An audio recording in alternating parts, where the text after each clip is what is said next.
everybody, and welcome back to the channel, guys, and welcome back to For the Love of Christmas. In the last episode, guys, Celyn went through a excruciating Christmas morning and previous night Christmas Eve kind of get together with the family and neighborhood party kind of type thing.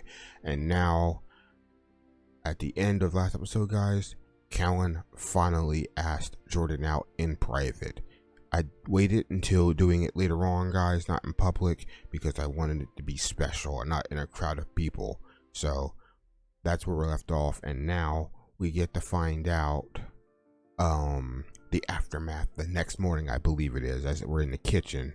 So it says, it's the last breakfast you get to have with your whole entire family before they all depart back to their own lives. There's something so calming about seeing everyone seated around the table, laughing and smiling like real life worries don't exist here.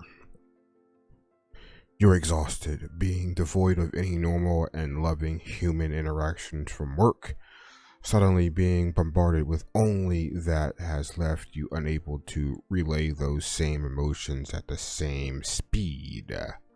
It wasn't all bad, you have to admit. Despite draining your energy, they've also replenished the hole that was created by the soulless job.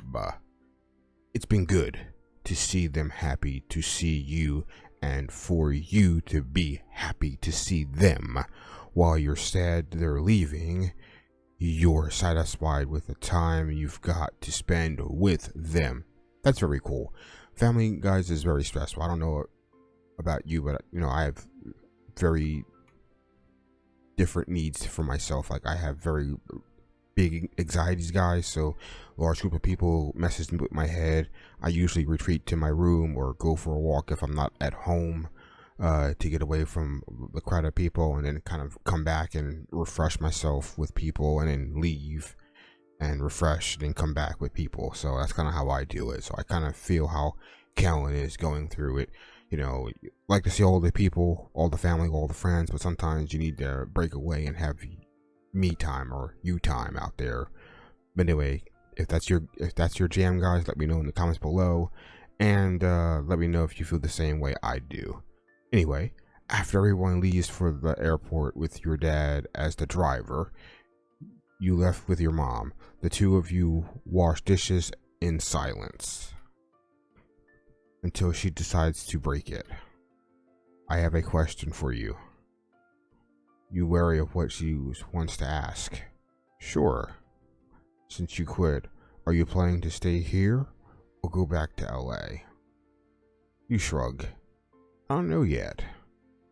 Then why not try out the job interview next week? You take the plates you're washing and scrub at it as if there's a stubborn stain on it. It's close to home, which means you won't disappear for years again. The work pays well, and you won't have to worry about living paycheck to paycheck in LA. You scrub faster. Plus, everyone seems really nice based on what my sister said.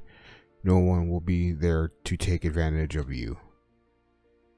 That was the final straw. Her words sting, making you drop the plate in the soapy water. You turn towards her and glare on.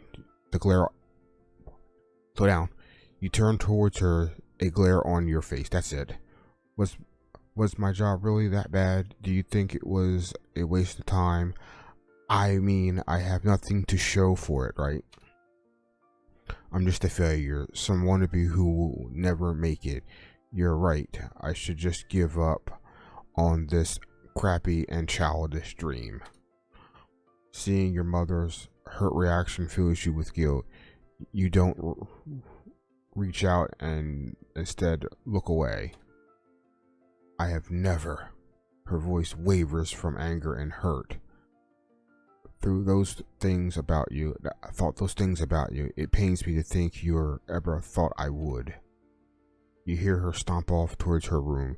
You dry your hands off. A headache starts to form in the center of your brain. This is so. I hate this.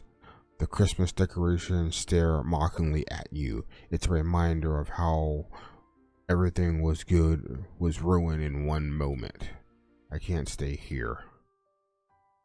You put on your coat and shoes, then walk outside. You wipe at your eyes as your anger stifles. This is the worst. You kick a pile of snow before flopping down on the ground. You stare down at the pure white, wondering why things never go the way you want them to. You hear the snow crunch and look up to see Jordan jogging towards you. You quickly start wiping your face and pray that it doesn't look like you've been crying. Hey, are you alright? Oops. Failure. Yeah, I'm good. Jordan frowns. You know that he knows, yet you still don't want to say anything. He sits next to you. Come on, spill it, dude. You sigh. It takes a moment to gather your thoughts. Then you start letting everything out. It's my mom. We had a huge fight. She really wants me to take this job that's close to here, but it has nothing to do with screenwriting. She kept pushing and pushing, saying that I wouldn't disappear for years or have to worry about money. I ended up snapping. I said that she thinks I'm nothing but a failure and should just give up. I was so mean and I didn't want to be, but I have so much pressure on me and I want it to stop. I can't handle this anymore. You don't realize you're crying until Jordan pulls you closer. The rest of your head is on his shoulder, sobbing for the first time since you quit. This time you can't cry without any consequences. You don't have to go to work the next day and deal with BS. You can just cry on shoulder to shoulder and be comforted. You need that. The two of you stay like that for a while. Jordan finally shifts away, pulling something out of his jacket. This is for you. You laugh, sniffling as you take a binder from his hand. Do you just hide stuff in your coat all the time? Yes, actually. You playfully roll your eyes, then open the binder. It's a scrapbook. You start to slowly flip through the pages. It's a belated Christmas present. I'm not the best at art and crafts, but I made it pretty as possible. It's a positive review of everything you worked on, from a student to now. There were hundreds of reviews. You never knew they existed. I searched everywhere to make sure I got every review. I even managed to dig up some newspapers and get some stuff from there. I wanted to make you a reminder that you can look at whenever you doubt yourself. Never stop making stories. It would be a shame if the world lost that. That's pretty cute. You're amazing, Celyn. Please don't forget that. It's at this moment that you knew you wanted to kiss him. Your hands come up to cusp his cheek. Can I? He doesn't speak, only nods. You lean in, savoring the warm feeling of his lips on yours. You feel like it feels like a fairy tale. Kissing under the falling snow and feeling nothing but warmth. After sharing a kiss, he pulls away. Blush covers all of his face and ears. Does this mean you like me? You laugh. God, he's adorable. Of course I like you. You goof. Oh, thank God. He chuckles before frowning. But the distance. You hum, your thumb running over his rosy cheek. Yeah, that'll be tough, but we can make it work, right? Right. We got this. You laugh and lean in to give him another kiss. You knew you did have it. You have Jordan by your side after all. After talking with Jordan a bit on how to manage to find your first college film review you now hold up in your room, taking your time to read each review. Jordan was right. People love your work, even if they didn't know you worked on it. That was enough, right? Kiddo, it's time for dinner, Dad says. You don't want to go downstairs. You're still unsure on how to talk to your mom after the fight. You have no idea what to say. After walking downstairs, you sit awkwardly with your plate in front of you as your dad fills it up. Thanks for the meal, honey. You're welcome, dear. You stay silent and pick up your fork. You make no moves to eat and only push the food around your plate. The tension is thick enough to cut with a knife. Hola. Apparently it's also enough to annoy your father, who sighs loudly. Just talk, both of you. You don't say anything. It's hard to find the right words to say, the ones that will express all your emotions, not just anger. Your mom takes a sip of her water and then clears her throat. I'm sorry. I didn't want to pressure you, and the very last thing I wanted to do is make you think I didn't approve of your job. I was just very worried for my child. You finally came home, but you were different. You were unhappy and stressed. I didn't recognize the optimistic and happy person I last saw. If you still want to pursue screenwriting, I'll support you no matter what. It's your dream, and I don't want you to give up on that. That's very cool. You get up and walk over to her. After giving a hug, the tension melts away as she gives you a smile filled with motherly love and care. I'm so sorry for my outburst. You sit back down and clasp your hands together, finally opening up about how you felt. I didn't want to let either of you down. I felt like I was a failure because I spent so many years, so many sleepless nights working as hard as I could to make a name for myself, and it didn't happen. I was afraid of you guys finding out. You know, we wouldn't be upset. I know, but it was just hard letting you guys know. Sweetie, I think your hard work was admirable. I know you made some great stuff. It's the fault of others for not seeing how amazing you are, Mom says. Your dad huffs and crosses his arms. I have half a mind to go down there and speak with them myself. Don't worry, kiddo. We have your back no matter what. We want you to live your life the way you want. If that means screenwriting, then we know you can do it. You smile, thanking them. The answer you were looking for have finally been found. All of it was a visit home to remind you that it was important. Without Jordan and your family, words of encouragement, you know you wouldn't be in the same spot you are now. I want to do it. I want to go back to LA and continue screenwriting. That's great. Anything we can do for you? You shake your head. I know I have the best people around to support me is enough. You chuckle before continuing. And I promise that this time I'll come visit during holidays and when I can. I know that family is just as important as my career, and I'll never forget it. It's been a year since you and Jordan entered what you like to call a tentative romantic relationship. You wish you could say that everything is all rainbows and butterflies, but in all honesty, it was a bumpy road. It was hard keeping a long distance at first. While you struggled to get back to your dream, the space Jordan left felt emptier and emptier by the day.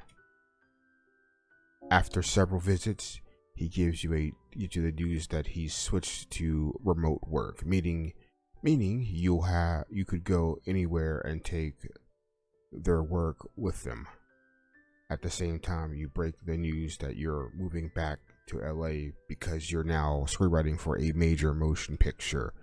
The pieces all fell together, and before you knew it, it was Christmas once again. God, these boxes never end. You're currently emptying out one small box among the pile that was shoved against the wall. You had tried hanging Christmas lights on the pile to make it look festive. It doesn't. Your apartment isn't decorated yet, but the living room the living room's furniture finally out. You feel a hard wrap around your neck and lips on yours. No unpacking today, but the boxes. You turn and face your boyfriend, a pout on your lips. Boxes can wait. How about we open presents instead and enjoy our rare time off, You laugh as you spot the crudely wrapped presents in his hand. Nice wrapping job. Better than keeping it in my pocket, right? You snort. Jordan sits down on the couch and you reach under the Christmas tree and grab his present. After sitting next to him, you plant a quick peck on his lips. I'm so glad to spend Christmas with you. Yeah? You nod. It feels like everything is in its right place. Even if things get hard or I hit a roadblock, I have you. Jordan looks at you with wide eyes. You blush, suddenly embarrassed by what you said. Anyway, I just feel happier than before, so thank you. Here. You push your present towards him, looking down at the ground. He places his gift for you in your lap in exchange. It's cute when you get embarrassed. You pout, picking at the wrapping paper. Yeah, just open it. Both of your tears tear into your presents. You let out a small gasp as you open the jewelry box. Inside is a delicate silver necklace with a book charm. You pick it up gently. Jordan! You look over to see him tearing up over his gift. You let out a small laugh as you realize both of you have gotten each other jewelry. Jordan inspects the ring closer. It has a red gem in the center with a small silver D&D dice on either side. You got into playing the game with him and decided that it's a perfect gift to show love for the new hobby you share. Celyn, this is beautiful. Do you like it? I hope I got the right size. Jordan slides the ring onto his finger with ease. It's perfecto. I'm glad. Here. He takes the necklace from your hand. You shift so your neck is facing him. Jordan sweeps your hair away from your neck and then clasps on the necklace. It's gorgeous. I love it so much. You turn towards him and give him a big cheesy smile. Merry Christmas, Jordan. Merry Christmas, Celyn. The two of you share a passionate and loving kiss. Waves of happiness flow through you. To think that only a year ago you'd finally met Jordan again. It seems like yesterday. Now you're living your best life with a person you love. You couldn't ask for a better Christmas. Well, that's it, guys. That is the end of For the Love of Christmas. I do hope you enjoyed, guys. I really enjoyed this story. It's a story of perseverance and jumping over hurdles and dealing with tough situations with family and friends and falling in love. It has all of that, guys. So, yeah, guys, you can check it out yourself. It's on itch, guys. I'll left a link in the description below. So if you want to play it yourself, I know this is one of 2 endings you can get. So if you guys want to play it differently than I did and try and get another ending, you can. I'll probably do the other ending on my own because I want to just have that for myself. But yeah, guys, I'm gonna quit, blabbering on and end this episode. If you enjoyed, guys, please hit that like button, share it with friends that love visual novels like I do and like you do, and don't forget to leave a comment below. And yeah, guys, thank you for watching, and I will see you in the next playthrough, whether it be a visual novel or another game out there that I decide to play. Bye for now, guys. Peace.